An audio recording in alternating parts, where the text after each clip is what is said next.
बिस्मिल्लाहिर्रहमानिर्रहीम अस्सलाम वालेकुम। आप देख रहे हैं हमारा चैनल देसी स्टाइल फूड सीक्रेट। तो आज मैं मटन ग्रीन मसाला फ्राई बनाऊंगी जो बहुत ही ज़बरदस्त बहुत ही टेस्टी बनती हैं। तो आप भी इसको ज़रूर ट्राई कीजिएगा और अपना फीडबैक हमें लाजमी दिया करें। रेसिपी पसंद आए तो इसे लाइक और शेयर कर दीजिएगा।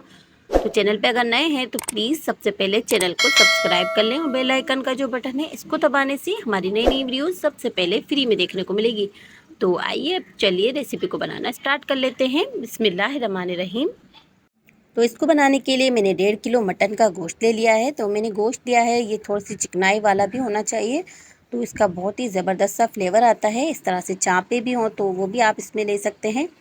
तो सिर्फ चाँप से भी आप इसको बना सकते हैं। तो इसको मैं धोकर मैंने अच्छे से छन्नी में छान लिया था। उसके बाद इसको मैं एक पतीली में डालूंगी और इसमें 2 टेबलस्पून भर के मैं अदरक और लहसुन का पेस्ट डालूंगी और इसमें मैं डालूंगी 1.5 टेबलस्पून भर के इस तरह से हरी मिर्च का पेस्ट।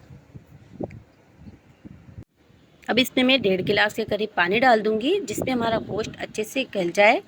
तो अब मैंने थोड़ी सी इसमें हल्दी डाल दी है और अब इसमें डालूंगी 1/2 टीस्पून के करीब मैंने नमक लिया है, बस थोड़ा सा ही नमक डालेंगे और इसको हम अच्छे से मिक्स कर लेंगे और इसको अब चूल्हे पे रख देंगे हम और अच्छे से गोश्त को गल जाने तक मैं इसको पका लूँगी। तो देखिए मैंने इसको ढककर तकरीबन 1 घंटे के लिए लो फ्लेम पर रख दिया था। तो गोश्त हमारा बहुत ही अच्छे से गल चुका है, बिल्कुल सॉफ्ट हो चुका है। तो इसमें ऑयल का इस्तेमाल बिल्कुल नहीं किया था, फिर भी इसके अंदर गोश्त पे जो चिकनाई थी वो सारी इसके अंदर आ चुकी है। इसका भी फ्लेवर बहुत ज़बरदस्त आता है। तो अब इसका पानी सारा हमें ड्राई करना है, बिल्कुल खुश्क कर लेंगे। तो बिल्कुल अच्छे से मैंने गोश्त को ड्राई कर लिया है और इसको ठंडा कर लिया है और सारा मसाला भी इसके ऊपर अच्छे से चिपक गया है।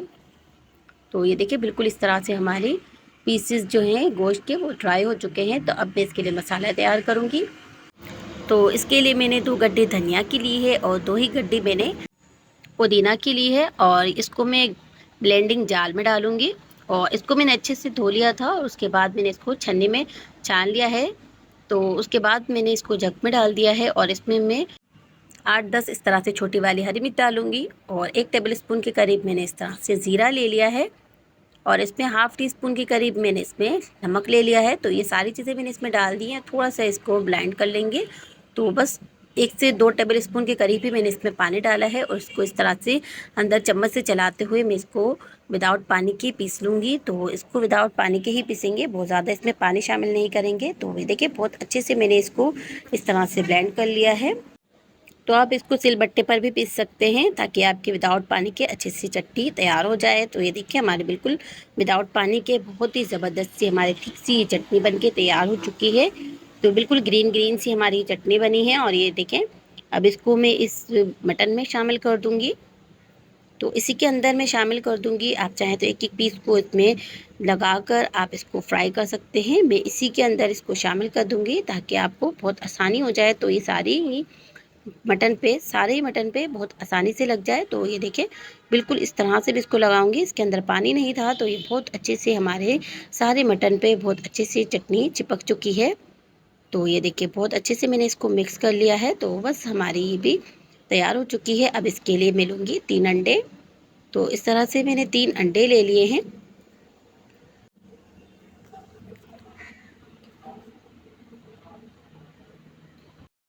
और अब इनको अच्छे से फेंटने के बाद मैं इसमें 2 टेबलस्पून भर के चिली सॉस डाल दूँगी और 1 टेबलस्पून मैंने इसमें सोया सॉस लिया है। तो अब ये दोनों चीज़ें भी मैंने इसमें ऐड कर दी हैं। आप चाहें तो इसे चटनी में भी ऐड कर सकते हैं। मैंने इस तरह से अंडे में ऐड की है और उसको अच्छे से फेंट लूँगी और अब ये भी मैं इसी में डाल दूँगी जो मैंने मटन में चटनी वगैरह डाली है। इसी के साथ इसी के अंदर मैं अंडे भी शामिल कर दूँगी ताकि हमारे बहुत आसानी से इसके अंदर मिक्स हो जाए और हमारे अंडे भी इसमें कम लगे। तो इसलिए बहुत अच्छे से अब इसको हम मिक्स करेंगे ताकि हमारा अंडा भी सारी जगह पे अच्छे से चिपक जाए। तो पहले अंडे और चटनी को हम साथ मिक्स नहीं करेंगे, चटनी को अच्छे से मिक्स होने के बाद हम इसमें अंडा ऐड करेंगे ताकि हमारी चटनी सारी ही पीसेस पे अच्छे से चिपक जाए। तो ये देखिए अंडा भी हमारा इस पे अच्छे से लग चुका है। अब हम लेंगे ब्रेड क्रम्स। तो ब्रेड क्रम्स ले लिए हैं मैंने इस तरह से। तो अब इसको हम इस तरह से इसके अंदर डिप करेंगे और इसको अच्छे से दबा दबा के हम इसके ऊपर ब्रेड क्रम्स को लगा लेंगे। तो बस इसी तरह सारे पीसेस पे मैं इस तरह से लगा लूँगी। तो मैंने सिर्फ पीसेस सारे ही मटन के गोश्त से बनाए हैं। आप चाहे तो इसे सिर्फ चाप से भी तैयार कर सकते हैं। तो मैंने हड्डी वाला गोश्त लिया है, बग़ैर हड्डी की भी इसमें पीसेस हैं, तो बहुत ही ज़बरदस्त और बहुत ही मज़ेदार ये लगती हैं। तो ये देखिए मैंने इसको ब्रेड क्रम्स लगा के रख लिया है। तो अब मैंने कढ़ाई में ऑयल को गरम रख दिया है। ऑयल बहुत ज़्यादा हम नहीं रखेंगे क्योंकि हमने इसमें अंडा शामिल किया है, तो इसको फ्राई करते वक्त इसके अंदर बहुत सारे बबल्स बन जाते हैं, तो हमारा ऑयल ऊपर आ सकता है। तो इसलिए थोड़ा सा कम ही मैंने इसमें डाला है। और ऑयल को अच्छे से गर्म होने के बाद इसमें ये पीसेस डालेंगे और इसको बस हम हाई फ्लेम पर ही फ्राई कर लेंगे, क्योंकि हमारे मटन बहुत अच्छी सी पकी हुई है, तो इनको हमें पकाना नहीं है, सिर्फ इनको कलर देना है ताकि हमारा अंडा और इसके ऊपर जो ब्रेड क्रम्स है वो अच्छे से क्रिस्पी हो सके। तो बस इसको हाई फ्लेम पर इस तरह से फ्राई कर लेंगे और फिर इसको भी लाइट गोल्डन कलर होने तक इसको फ्राई करेंगे और इसको निकाल लेंगे। तो देखिए इस तरह से हमारी मटन बहुत अच्छे से फ्राई हो चुकी है, बहुत ही जूसी और बहुत ही अंदर से सॉफ्ट और ऊपर से बहुत ही क्रिस्पी बनती है। तो अब मटन के पीसेस को हम इस तरह से निकाल लेंगे और इसको स्टैनर में रखेंगे थोड़ी देर के लिए, या फिर आप इसको किसी भी टिश्यू पेपर पर भी रख सकते हैं ताकि इसका एक्स्ट्रा जो भी ऑयल होगा वो सारा निकल जाए। तो ये देखिए हमारे मटन का कलर कितना ज़बरदस्त आया है और ये अंदर से बहुत ही जूसी और बहुत ही सॉफ्ट बनती है। तो बस इसी तरह सारी मटन को हम फ्राई कर लेंगे। तो बस ये देखिए हमारे सारे मटन बहुत ज़बरदस्त से फ्राई हो चुके हैं, बहुत ही ऊपर से क्रिस्पी और अंदर से बहुत ही जूसी ये बनते हैं। और इसमें जो मसाले हमने ऐड किए हैं चटनी वगैरह, उनका टेस्ट इसमें बहुत ही गज़ब का आता है।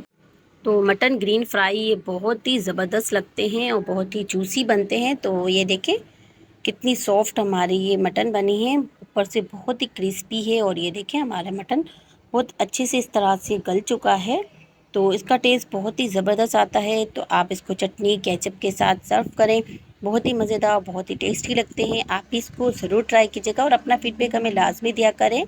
रेसिपी पसंद आए तो इसे लाइक और शेयर कर दीजिएगा। तो मिलते हैं एक और नई रेसिपी लेकर, तो जब तक अपना ख्याल रखिएगा, हमें अपनी दुआओं में याद रखिएगा। जाने से पहले चैनल को ज़रूर सब्सक्राइब कर लीजिएगा। तो अब हमें इजाज़त दीजिए, अल्लाह हाफिज़।